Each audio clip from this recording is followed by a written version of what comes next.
Hola, ¿qué tal? Buenas tardes. Mi nombre es Eduardo Flores y aquí estamos viendo ahorita, estamos evaluando qué información se le puede sacar a las notas al pie de página de la traducción la palabra preservada.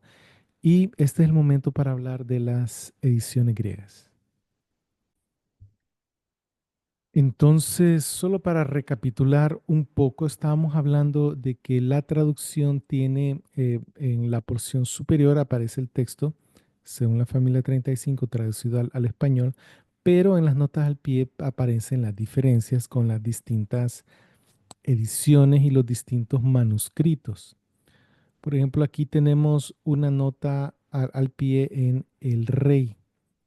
Y si nos vamos a la nota al pie, aquí explica que el rey aparece en la familia 35 en estos dos unciales y el 98% de todos los manuscritos. Este porcentaje en este caso es un aproximado, es un estimado. Pero aquí entonces listo las ediciones griegas.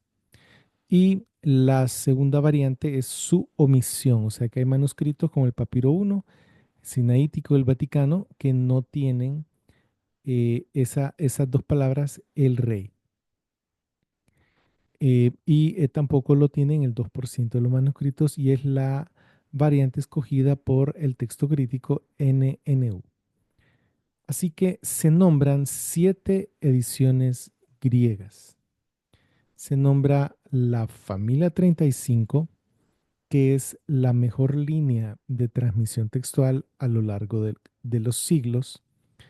Esta fue editada por el doctor Wilbur Norman Pickering y su primera edición fue en el 2014. Pero también, perdón, y para esta tenemos una traducción que precisamente es la palabra preservada. Luego presentamos la edición que se llama Robinson y Pierpont. Este es propiamente el texto bizantino. Usualmente está basado en la mayoría. En este caso, por ejemplo, hay un 98% que va con el rey. Por eso esta edición lo escoge como su texto, como parte de su texto. Usualmente está basado en la mayoría, cuando se puede, porque no todas las veces el texto bizantino presenta una mayoría, sino que a veces presenta varias pluralidades. Y cuando hay entonces pluralidades y no se puede, entonces el doctor Maurice Robinson aplica el eclecticismo, que no necesariamente es razón, el eclecticismo razonado del texto crítico, sino es un eclecticismo como moderado hacia el texto bizantino.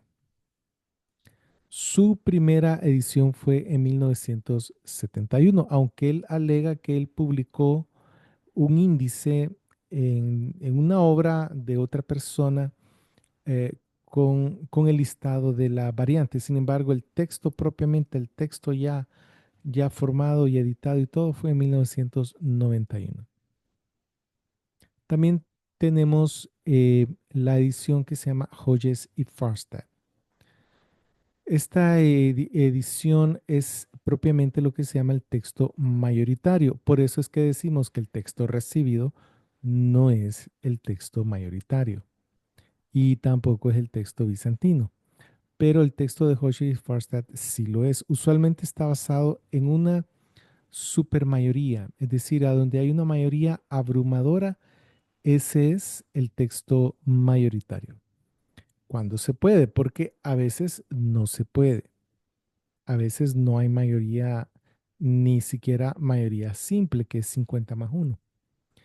Entonces, cuando no se puede, como en el libro del Apocalipsis, se aplica el método genealógico.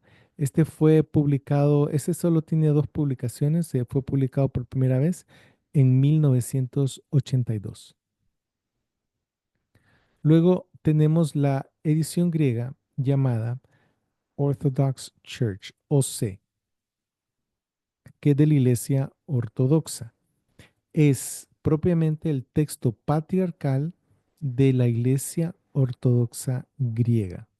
Está basado en leccionarios no en manuscritos de texto continuo, y fue publicada en 1904. Creo que hay una segunda publicación, pero ahorita se me escapa la fecha.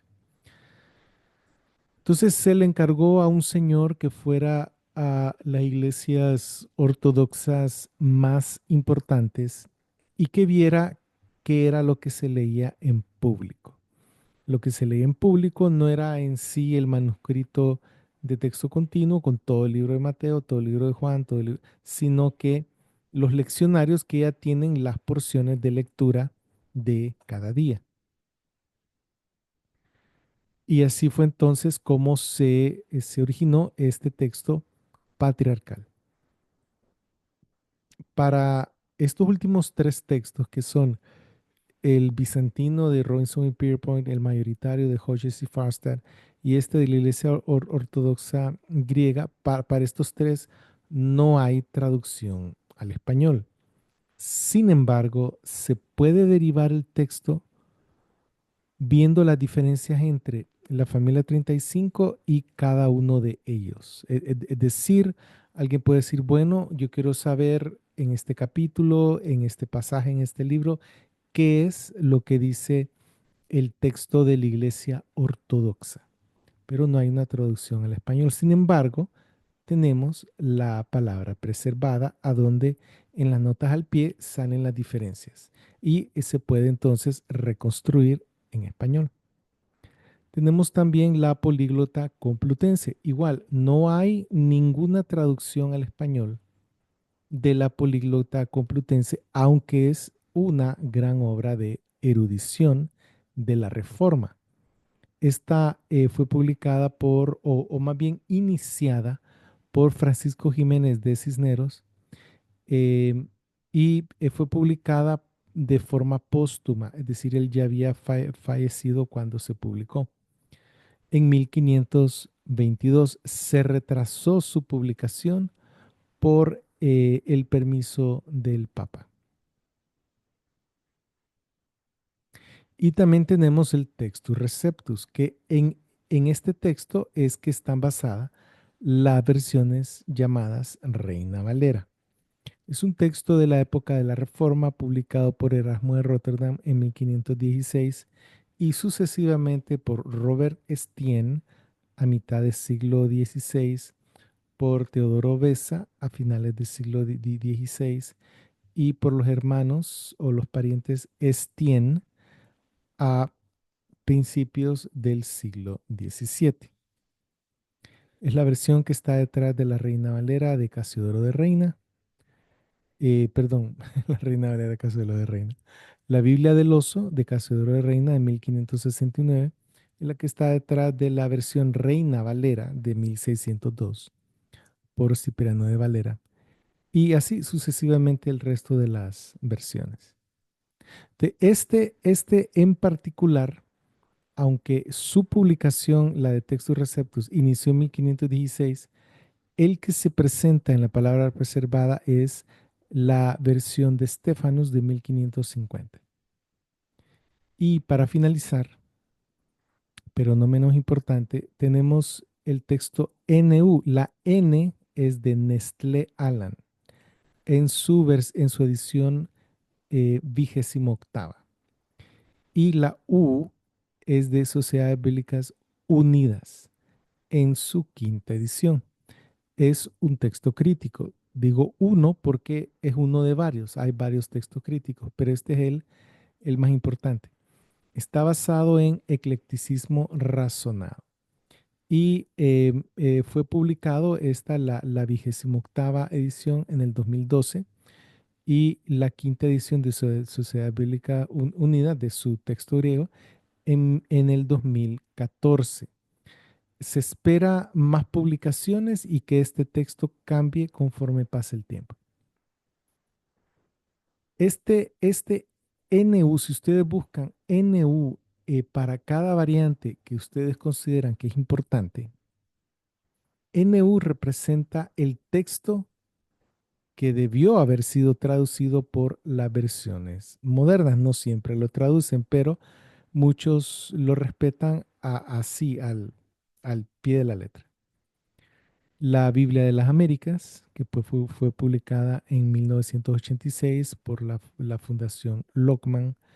La NBI, que ha recibido mucha crítica, está basada en el mismo texto que la Biblia de las Américas y está basada en el mismo texto que la NTV, que es la nueva traducción viviente, y etcétera. Todas las versiones modernas, es decir, todas las traducciones que salieron después de 1960. Quisiera mencionar también que el Textus Receptus, retrocediendo un poco, es el texto que está detrás de la Reina Valera Gómez, que es una traducción que está basada más que todo en el texto que está detrás de la King James Version, no tanto del Textus Receptus publicado por Stephanus. Hay unas pequeñas diferencias, pero es como decir el Textus Receptus en español. Estoy hablando de la Reina Valera Gómez. Está también la Reina Valera de las Sociedades Bíblicas Trinitarias, que es de reciente publicación, y ellos aparentemente no siguen el Textus Receptus de Stephanus, sino que aparentemente siguen el texto que está detrás de Casiodoro de Reina de 1569. Bien, entonces, estas son las ediciones. Entonces, la importancia de esto es que am, uno no necesita tener todas las ediciones, todas las traducciones y todos los manuscritos sobre la mesa. Simplemente uno puede ver en las notas al pie de página de esta traducción a donde se da la información precisamente de los manuscritos más antiguos, de los porcentajes según cada variante y de las ediciones griegas. Que cada vez que ustedes vean TR, esa es la versión que está, perdón, es la edición que fue traducida por los de la Reina Valera. Cada vez que ustedes vean NU, esa variante es la escogida por las traducciones modernas. Así que espero que esto sea de mucha ayuda y que sirva para lograr entender un poco mejor en qué consiste la palabra preservada y sus notas al pie de página. Que el Señor los bendiga.